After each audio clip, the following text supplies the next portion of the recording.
Okay, hello and welcome everyone to this session of Carbon Net Zero Week brought to you in partnership with YPO and iNetwork. My name is Louis Stockwell. I lead on iNetwork's Connected Procurement and Commissioning Programme, and I'll be facilitating today's webinar on the topic of decarbonising social housing.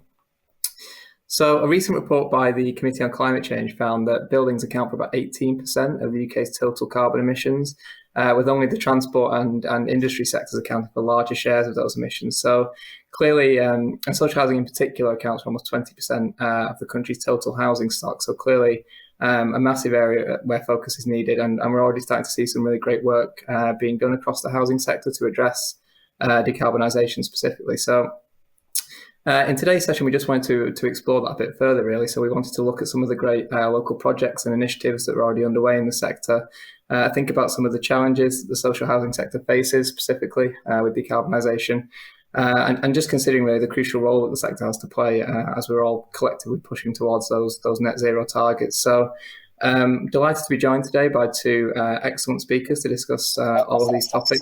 By John Moorhouse, who is the Director of Research and Development at Constructive Thinking Limited. By John, and by Rachel Evans as well, who's the Sustainability Officer at the Guinness Housing Partnership. So just a couple of housekeeping items to mention before we start.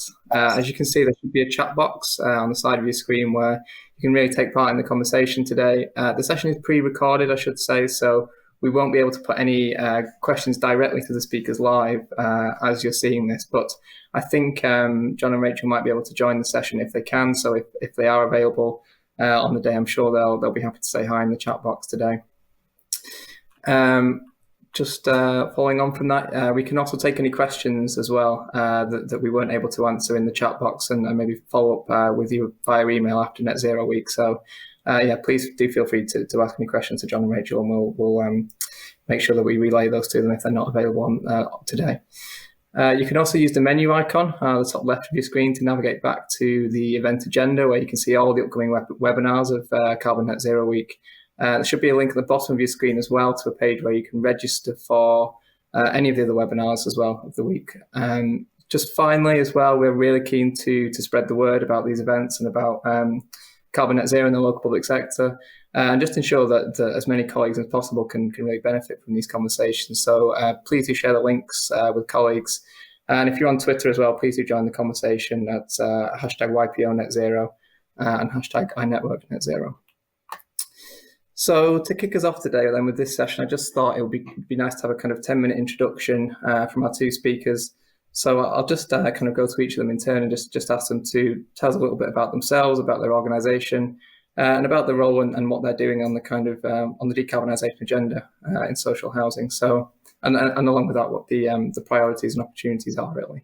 So yeah, without any further ado, I'll go to Rachel, please, first from the Guinness Partnership. Thanks, Louis. So hi, everyone. As Louis mentioned, I'm Rachel Evans and I work in the sustainability team at the Guinness Partnership. To give a quick overview of the Guinness Partnership in numbers, Guinness is a housing association and our housing stock consists of roughly 65,000 properties across over 150 local authorities in England. 54,000 of these homes are directly managed by the Guinness Partnership.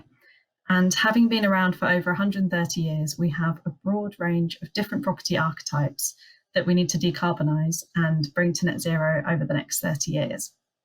At present, we're currently installing around 1,000 insulation measures a year across our stock, but we have quite a journey ahead of us, like most organisations. We cover a few different areas in the sustainability team, which consists of myself and Cecily Church, Sustainability Manager. So just the two of us in the sustainability team at Guinness. And in terms of Guinness's approach to sustainability, in this presentation, I'm going to briefly talk about our upcoming sustainability strategy, the data we hold on our properties and why it's important, our current programmes of work, including insulation measures and heating upgrades, how we're engaging with our customers on sustainability, and how we're collaborating with colleagues across different teams in the organisation. So in terms of strategic planning, we've been putting together a new sustainability strategy. We're calling this a strategy for a strategy, as it's more of a 5-year plan ensuring that our energy data is in a good place to gear up for hitting ambitious government targets in the future.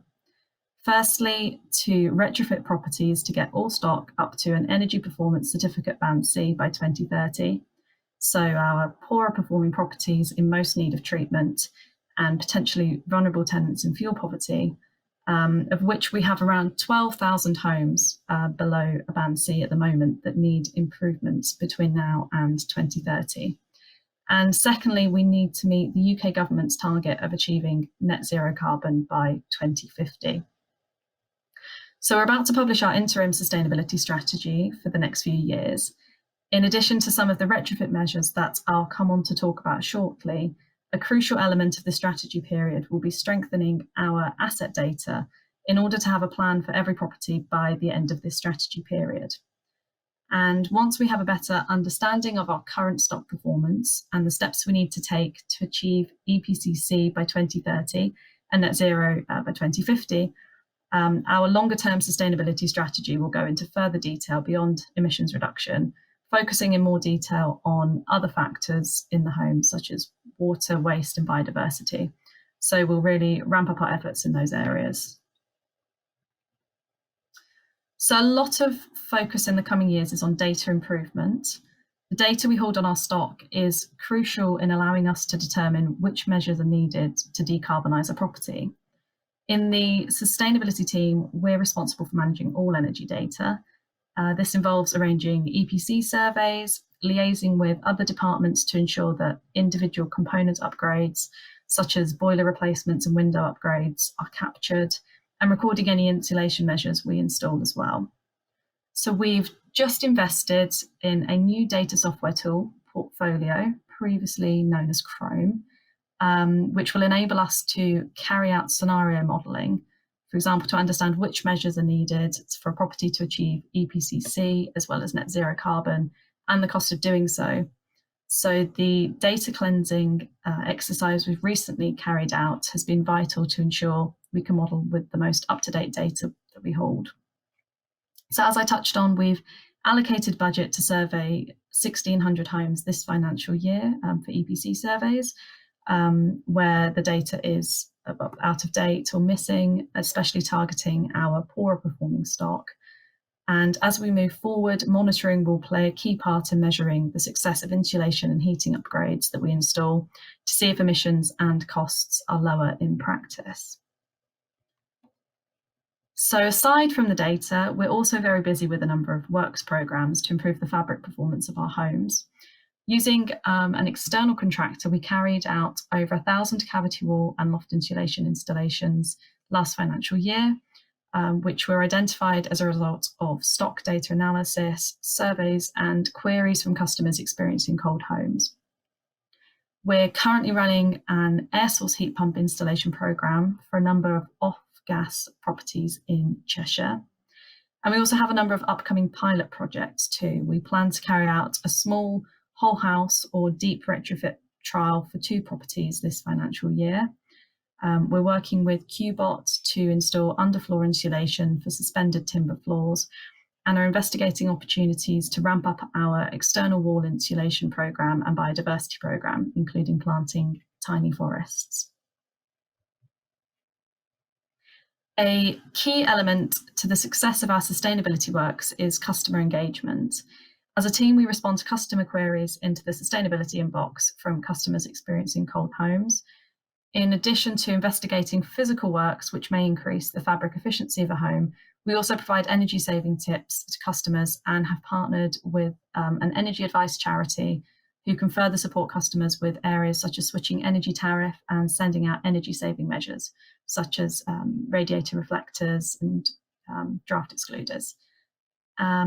And when we install heating upgrades, a key element is ensuring that customers are happy and supported in the process, but it's to provide clear information and demonstrations on how to use the new controls and get the best tariff to ensure that the system is both beneficial and affordable.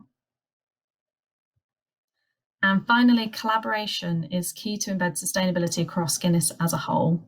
The sustainability team has provided training on general energy advice, smart meters, and switching energy tariffs to frontline staff, such as customer liaison officers or housing officers. We also work with our stock condition surveyors to maximise the energy data gathered and make the most of any surveys going ahead. It's also been essential to work with frontline housing staff when carrying out works programmes to ensure that they can answer and support customer queries.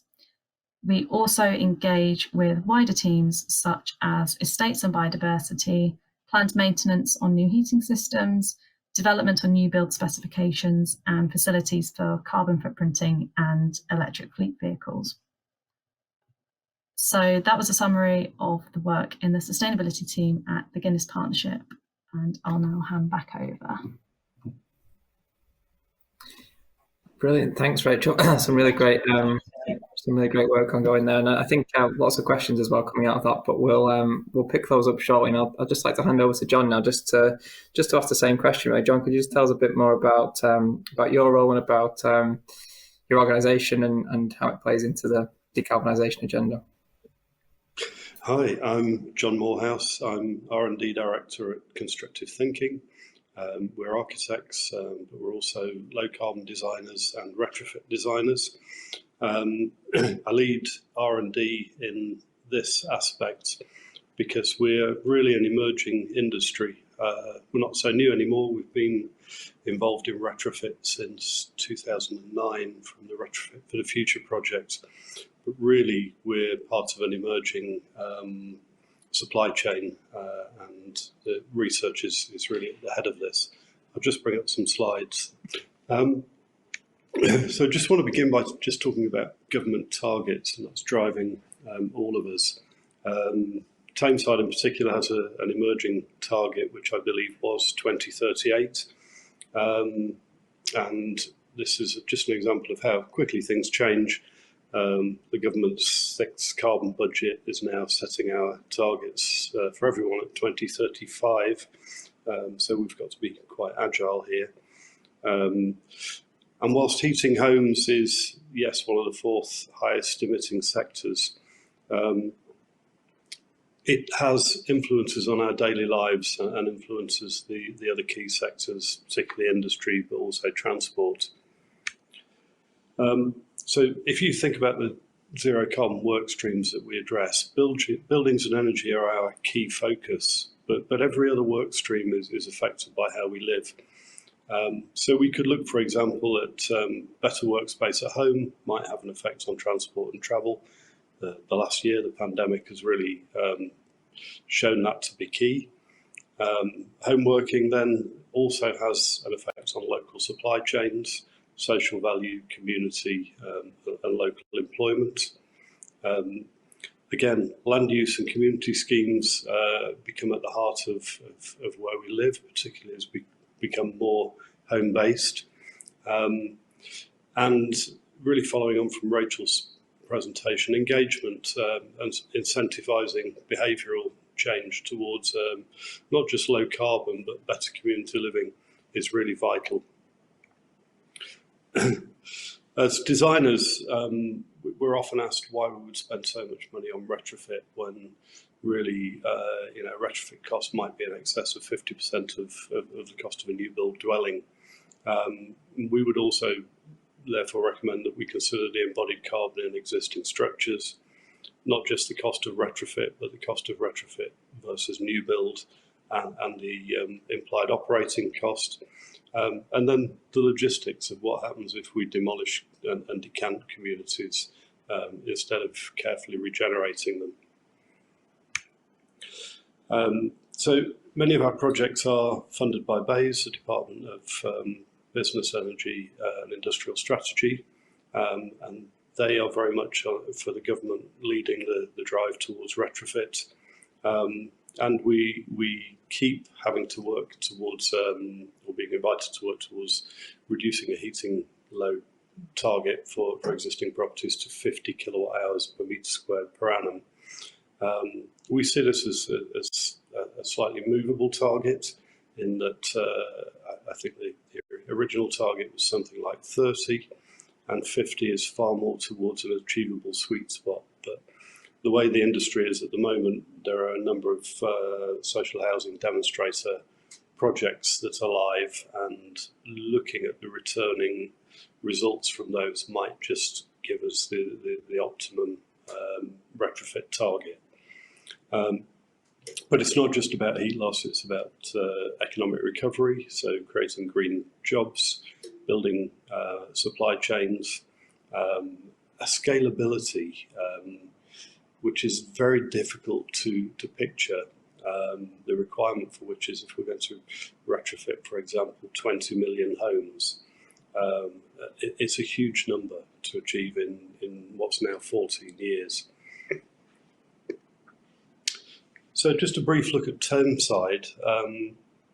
According to the 2012 survey, there's a high proportion of properties where the council tax is band A.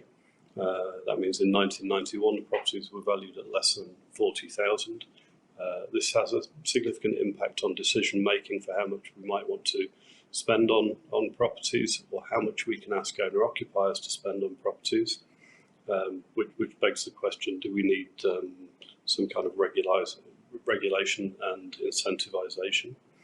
And then we can look at the entire property sector in Thameside, approximately 101,000 residential properties, of which I was quite surprised, 71% of these seem to be owner occupied.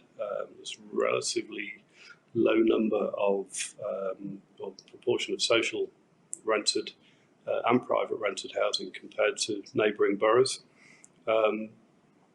So what challenges do we have for mixed tenure, particularly given that a large proportion of housing in Thameside is terraced? The image on the right, by the way, is the Energy Sprung project in Nottingham. Great project to decarbonise housing, but also shows what happens when you have an owner-occupied property in the middle of a block that hasn't been treated. So the challenge, quick calculation suggested we've got 6,570 days until D-Day, D-Day being Decarbonisation Day. That would mean we have to address 17 houses a day. Probably won't pan out like that, because we'll take some time learning how to address the low performing houses first, and then we'll have the kind of height of the bell curve where the industry's been built and we know how best to tackle the issues, and we deal with the average performers, and the current high performers might be mitigated by decarbonising the grid as we move forward.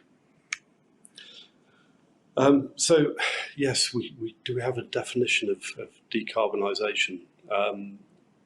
Energy use versus renewable energy is probably the equation that we want to look at. We're trying to reduce the heat load and energy use within properties by making improvements, and we're trying to balance the energy that we do need to use with more and more renewable energy. So it stands to reason that as we decarbonise the grid, there is less of an impetus to become zero carbon in all properties. At the heart of this, though, for me, our biggest driver is looking at health and warmth. We've got a massive problem with affordable warmth challenges in the UK. We have some of the worst housing stock in Northern Europe in that respect. And I've just shown two graphs from a previous project here. The top graph looks at relative humidity before and after retrofit. You can see how damp these properties were when you look at the red line compared to the green line. But the other challenge, and I'd urge everyone to think about this, is the bottom graph shows temperature differential before and after. And what we can learn from this is that the particular client or resident in this property had an average temperature of 16 to 17 degrees before retrofit, and then was spending the same amount on heating afterwards, but the average temperature had risen to 21, 22 degrees. And the lesson from this is that we can't assume that energy bills are going to decrease. due to retrofit. It may be that we're just providing spaces that are fit for living with a heating load that people can afford.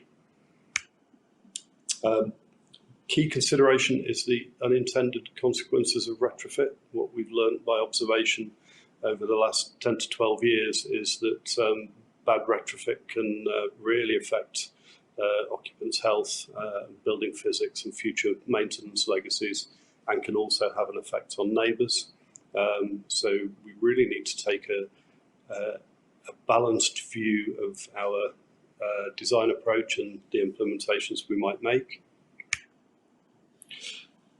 Fortunately, we have an emerging regulation called PAS 2035, which dictates that we should, or suggests we should have a combination of retrofit assessors, designers, and observers, coordinators who look at the implementation of retrofit and make sure that the benefits are measured and we actually reflect on what we're doing. I would urge every stakeholder really to immerse themselves in PAS 2035. I can see that we're going to have a shortage of professionals going forward if we're going to ramp up delivery quickly. So we should embrace this opportunity. And we should share knowledge. This slide just shows some thermography that we undertook on a property. This demonstrated really how badly the fenestration was performing. But we need to share knowledge across boroughs. We need to share knowledge across typologies. And really archetypes and typologies are probably the key to delivering good, replicable and scalable retrofit. This allows us to think about a combination of supply chain and social value, keeping our supply chain local and employing local labour and training up local labour is key, and it can generate quite a bit of social value, and it can generate improved communities. And our low carbon communities can celebrate not just going some way towards saving the planet, but actually building more community resilience. And I'll close at this point by just saying actually it's about people. Fantastic, thank you very much. Really, really powerful stuff there, particularly around those statistics that really show the human benefit of those retrofits as well. So yeah, thank you to you both for those presentations, really, really insightful. We do have time for a few questions now. So I just thought it might be useful to start with a question to you both, just to get a clearer understanding really of what in your view, when we reach that net zero point in housing, what does it actually look like? What does the housing stock look like? And what do those communities look like as well? And how will they change and improve? So I know, John, you touched on that a little bit. I don't know if you want to come in on that one. I think in the first instance, I'm really heartened to hear Rachel talk about using Chrome for stock appraisal, really understanding what we have. I would say the challenges there, if I'm answering this right, are twofold. We really need to understand the performance of the stock that we control, and then how we can use what we learn from mass rollout of social housing to influence the improvement of other stock. Tameside is actually relatively typical for the UK as a whole, in that I think the average social housing stock in the UK is about 25%. And we can tackle that through funding. The big challenge then is how we deal with the other 75%, which might be owner-occupied or private rental sector, and we have to find a way of encouraging and helping individuals to help to improve their property over time. Oh, absolutely. Rachel, do you want to come in on that one? I mean, I know Guinness represent lots of different localities right across the north and beyond. So yeah, just in terms of what net zero looks like really for Guinness and how it will shape communities and places. I think it's really making sure that the net zero and social housing part go together, because you could have no heating in a property and it would be net zero. You could have expensive electric heating and still be zero carbon. I think it's getting that fabric first approach and making sure that people can live with minimal energy use, minimal expense, minimal emissions, and still have comfy, warm homes. And then John touched on this as well. I think it's a staged looking into the future as well. There's fabric first, having a low energy demand home. Then we're moving into renewable heating and decarbonisation of the grid. And then the actual net zero part of it, I think we'll need to be looking at embodied carbon and offsetting remaining emissions. And what does the future look like for facilitating electric vehicle charging, where we're building, and public transport links. So yeah, it's a whole picture. No, definitely. Thanks, Rachel. Just zooming out a little bit, I guess, as well. So I'm just curious as to, obviously you're both very passionate about the importance of social housing, and we spoke a little bit about, the size of the sector and the emissions and why it's such an important area to focus on. But I just wonder from your perspectives, why do you think that social housing is such an important area to focus on as we push towards those collective, overall net zero targets for the whole UK, and how can we really champion that and get that to people? I don't know if anyone wants to go on that. Rachel, do you want to go first? Oh, John, sorry. Go on. I'll hop in. I guess there's a risk of decarbonisation being for the well-off. It's quite, at the moment, taking things on their own can be really expensive to install a heat pump in a single home or undertake insulation works. So I think the benefit of the size of the social housing sector is that we can do things at scale and hopefully kind of create an economy of scale and help the entire economy by increasing the demand and size of the market and bringing costs down.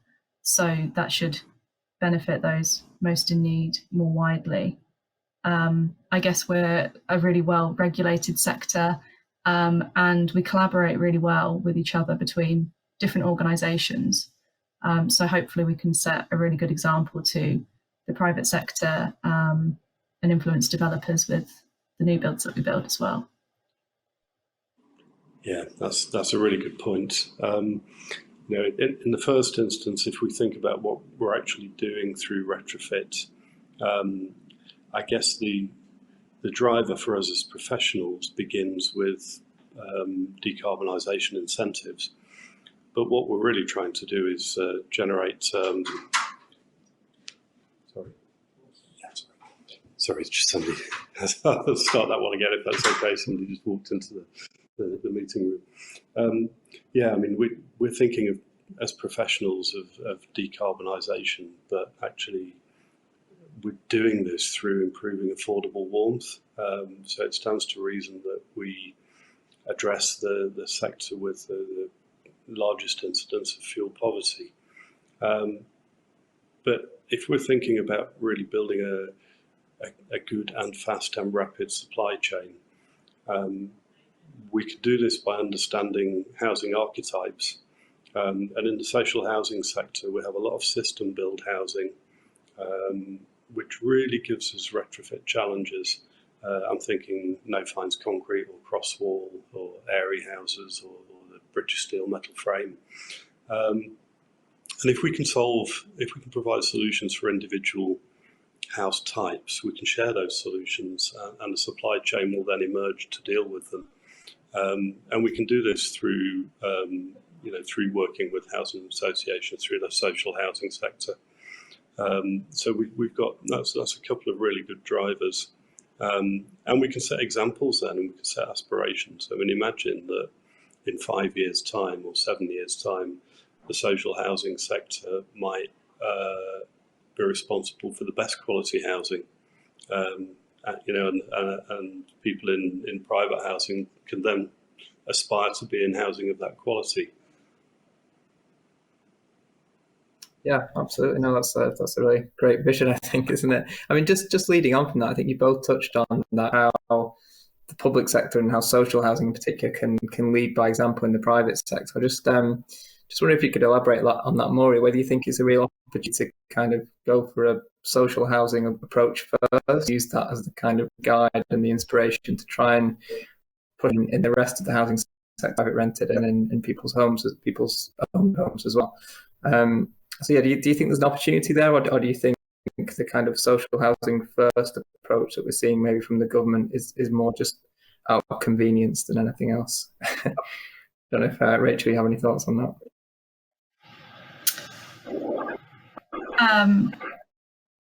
Yeah, I definitely think.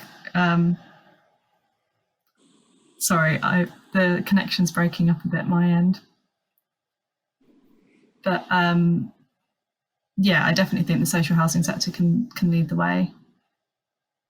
Sorry, that's not a very strong answer there. No, I think, yes, it can lead the way and should lead the way.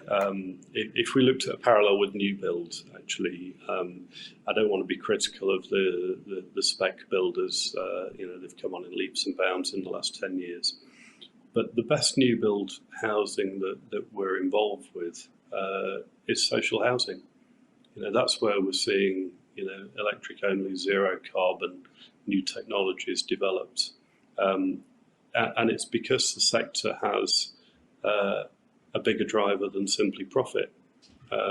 It's also because social housing sector tends not to be building on green sites, tends to be brownfield sites in challenging areas. And by challenging areas, I mean the sites themselves are challenging. I was looking at a site in Manchester last week. It's a long, narrow site, and just the logistics of building on that site are enough to put off a private developer. But the solutions that have been found, even just for the kind of fourth dimension of what end do you start, what end do you finish, and where do you put your materials, and how do you keep the health and safety running through, is really driving innovation. And so as we're seeing that in the new build sector, it probably follows logically that we're going to get innovation in the retrofit sector through social housing. There's another answer to this as well, which is there is funding in social housing, not as much as perhaps there should be, but there is funding to deliver retrofit and drive the price down so that owner-occupiers and private landlords can see some benefit in retrofit. There's no denying that the payback time currently is massive, if at all. We're doing it for particular reasons. And how do we ask an owner-occupier to invest 30, 40, 50,000 in their property to reduce a fuel bill by £500 a year? It's quite difficult. So we have some aspirations beyond social housing, but we don't yet have the chain of ideas and the chain of solutions that we can actually pass on to that private sector.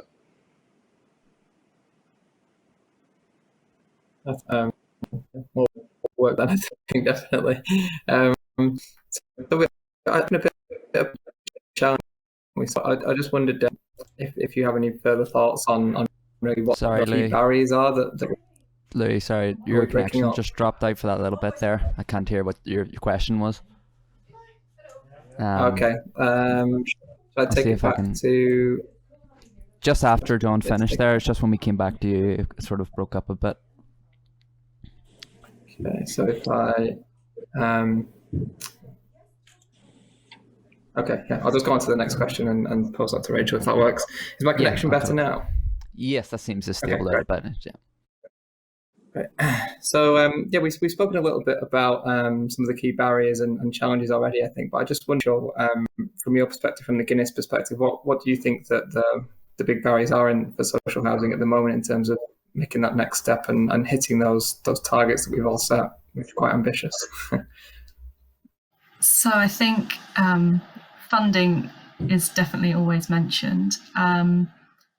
it's not just about having more funding. That in itself is not enough. I think we need more certainty and longer timelines to use the funding, and it not being so admin heavy. We've witnessed some pots of funding become available in the last year, but they've had some really tight deadlines. At Guinness, we're just a small team of 2 people, which compared to a lot of other organisations is quite a large team, and it's tricky to kind of get all of the requirements in place.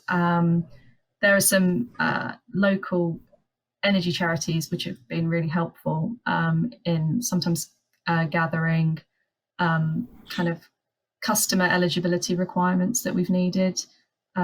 So I think just some long-term thinking about how we can use the funding so we can plan ahead.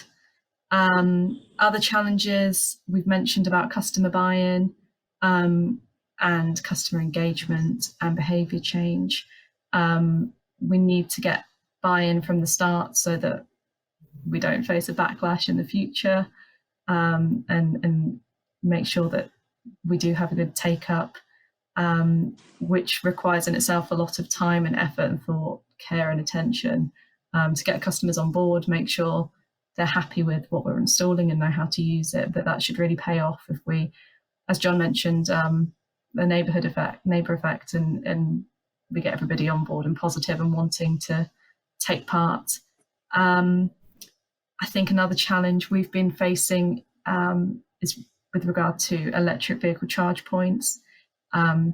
It's far more straightforward if you've got a property with its own driveway up against the property. But when we look at communal blocks with unallocated parking bays, looking at the communal electricity capacity and the cost of groundworks, that's just something we've got to get to grips with quickly and plan for the future, because electric vehicles are going to be the main cars on the road very shortly. And finally, I was thinking about another one that John mentioned with past 2035 and scaling up and making sure we've got enough retrofit coordinators, the availability of contractors and equipment and supply chain, and enough heat pumps to really ramp up the works. We need a bit of long-term planning, I think. Absolutely. No, thanks, Rachel. Yeah, so just sorry, John, did you want to come in? Yeah, I just wanted to add to that with a bit more positive spin. We're involved as a practice. We're involved in a couple of the whole house retrofit projects and 2 of the SHDF projects, and these have been, I think, for us, the best retrofit projects that we've been involved with. Mainly because of the support and a good bit of flexibility from BEIS. The schemes are more holistic and less rigid than they were, and they're already alluding to much bigger fund in the future. And I think that we're moving in the right direction with local authority funding and regional energy hub funding. I hope that's leading us to something that has longevity. The problem with schemes in the past is, they run for a year or 2 and then they get axed. And once people in a supply chain have invested a couple of times in schemes that disappear, they get cold feet moving forward. So I think what I'd like to see is a 17-year plan or a 14-year plan. If we're moving to 2035, let's have a plan now that is set in stone for 14 years and won't disappear. I think that's where we need to be next. Yeah, thanks, John. Just, you kind of partly answered the question I was going to ask next, but just thinking about some of those challenges that Rachel outlined there. Would you agree, John, that the funding is probably one of the biggest issues and potentially insufficient at the moment as well? We know that I think government's recently pledged 3.8 billion for a 10-year plan, but you think probably needs to be longer term, some more funding?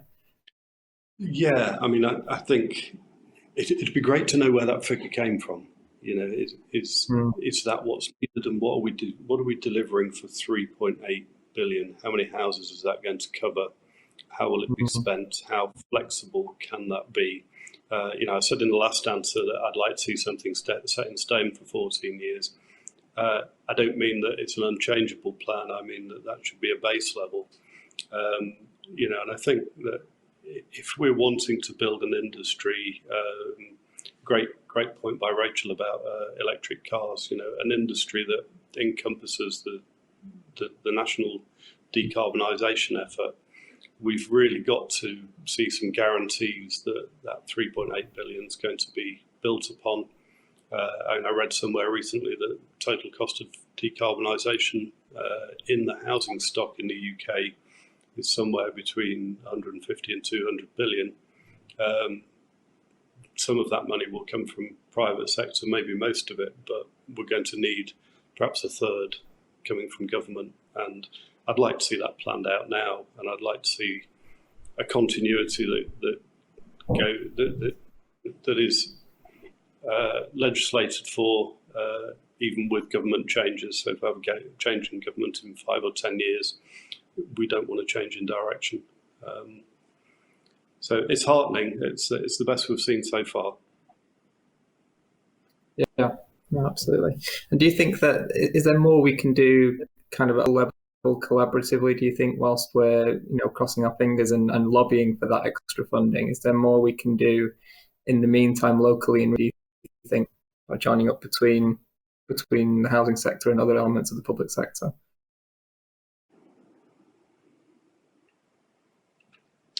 I don't know.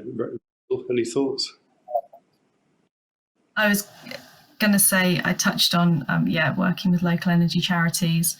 I think often the relationships that local authorities have with local contractors can really help in accessing funding as well, and getting things moving along a bit more smoothly and quickly, rather than getting caught up in some of the tender exemption and problems that we have there with large contracts, and then claiming back pieces of funding from different areas. So yeah, I think definitely an opportunity to work better with local partners. Yeah, thanks, Rachel. I think. Sorry, John. Sorry, I was going to say, engagement and community involvement is absolutely key. I think that communities have really got to want this. It's something that should, in many ways, come up from community as well as from top-down legislation and funding. We need to be all on board with it, but we need to feel and take ownership at a community level. And we've gone a long way in the last 5 years, but there needs to be some really big thinking now. One of the challenges that we've been talking about in the studio is how we encourage owner-occupiers to how can you increase the value of a house, because that's what it comes down to. If I spend 20,000 on a house and I'm going to increase the value by 30,000, there's an incentive there. We need to be looking at. We're having a conversation on one of the SHDF projects this week about VAT and whether it's 5% or 20%, and we should already have moved beyond that. There should be no VAT on this sort of work. There's immediate incentivization. If you're improving the performance of a property, can we de-VAT that? So if you're building an extension, maybe by spending a little bit of extra money, you can insulate the property better and get your VAT back. So it's going to be a brave minister that puts that forward, but that's the level of thinking we need, I think. Just to pick up on that community point that I think you both mentioned, I know, Rachel, it was one of the challenges you've identified, and I know that Guinness have been doing some work around engaging both colleagues within the organisation and residents as well. So just wondering if you could tell us a little bit more about those kinds of projects that you've been doing to kind of engage with people and get that community buy? Yeah, so I guess the situation in the last year has been a little more challenging. In the past, we've been able to actually go out to residents and do roadshows on things like smart meters, and actually sit down with people and help them switch energy tariff. That's kind of had to scale back a bit in the last 12 months. So we've been doing training with our frontline staff so that they can, our staff and housing officers that have that relationship with customers on a day-to-day basis can make sure their customers are getting the support they need and point them in the right direction. So in the sustainability team, we've led a program of energy advice training with an organisation called Connect for Help. So we've been engaging frontline staff on the sustainability work that we're doing, as well as pointing them in the, explaining how Connect for Help can support customers and the referral process. We've also been sharing our strategy ideas with other teams. Everything's obviously online via Teams at the moment.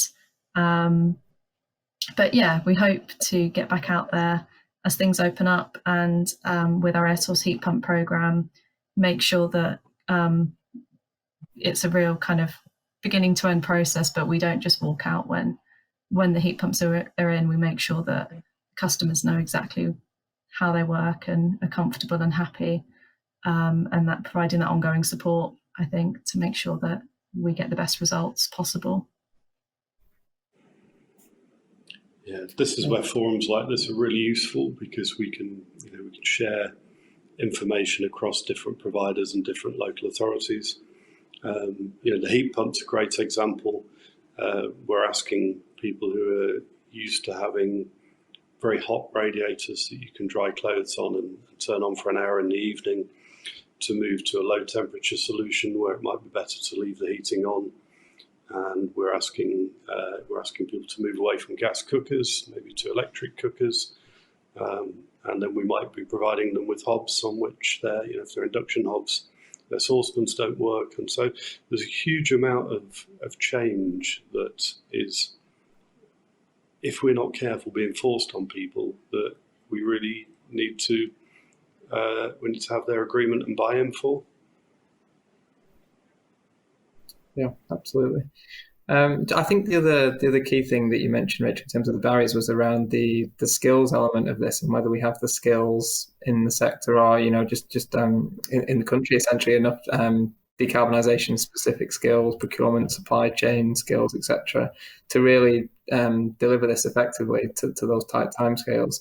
I just wondered if either of you have any thoughts on whether the skills are there, or if they're not, how we might further develop those kinds of key skills to support us in this. So I think it's definitely really positive, the level of senior buy-in we're seeing at the moment from chief execs, senior leadership. They're definitely taking this agenda really seriously, but there's still an enormous gap in the middle with regards to a skill shortage. I think many organisations have their own gas teams, electricians, all of those skills, but how many organisations have their own, again, going back to air source heat pumps, their team of maintenance engineers in those areas. So I guess it'd be great to see some apprenticeships in the future, more specialist skills in terms of biodiversity. There's definitely a gap that could do with a bit more filling, I think. Yeah. I mean, one thing we can do as designers is just look at the installation process. So if we're talking about external wall insulation, for example, if we start asking ourselves the question, how much of this can be done off-site? So if we get some very good digital surveying strategies and we can capture accurate dimensions of properties and we can make panels in factories, then we can design the install system so that we can use semi-skilled labour, which means we don't have to put people through very, very long training programs with lots of site experience to be able to deliver projects. There's quite a bit of work going on in the background on this at the moment through organisations like MTC, and I think that will come to fruition in scale up. Yeah, hopefully. Thanks, John. So I think we're nearing the end of the session now, but I just wanted to really give you both an opportunity just to give us any final thoughts or takeaways or pieces of advice. I mean, I think most people watching this will at least be interested in decarbonisation in social housing, if not directly involved with that. So I just wondered if you had, just in a few sentences really, kind of key final takeaway messages in terms of how can we really champion this and really achieve the targets that we want. For me, be brave, be agile, be confident. Don't wait until somebody else has found all the solutions, because that's not going to work. No regrets pathways, I think, are really good. And I would say that there are two things we should do. We should jump headlong into really embracing this as a challenge and an opportunity, but also share what we do as widely as possible so that we can share lessons learned. Thanks, John. Rachel? For me, I think John highlighted this point really well with some of his calculations that we need to act now. 2050 and especially 2030 really aren't that far away. These should be in many organisations' kind of 30-year business plans already. I did a few rough calculations when I said that we had a Guinness 12,000 homes that we need to bring up to an EPC band C by 2030. That's about 8.5 years away. Working 5 days a week, that's probably 2,100 working days. That's 5.5 properties we need to be bringing up every day starting now, and that's just for 2030. That's not looking at net zero, and that's just our organisation.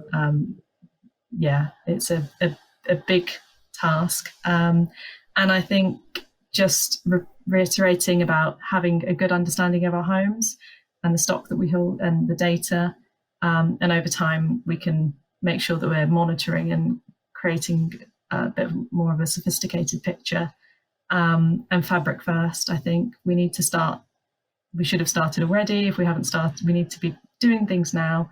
And the grid decarbonisation and some of the technologies can always come a bit later, but we definitely need to make sure that our homes are not just lower emissions, but comfortable and affordable as well. Yeah.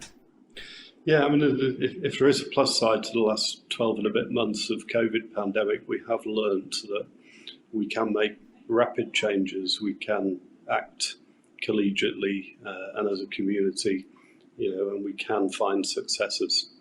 And that's the level of thinking that we need to take forward.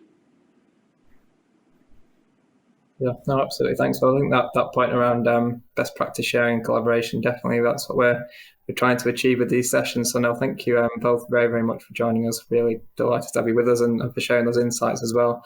And yeah, I think we're just about out of time now, but just to say thank you again to John and to Rachel for joining. Thank you for everyone who's joined today as a delegate and taken part in the chat. Please do go and check out all the other sessions of Net Zero Week. There's some great topics and great speakers, so please do make the most of it and share it widely as well.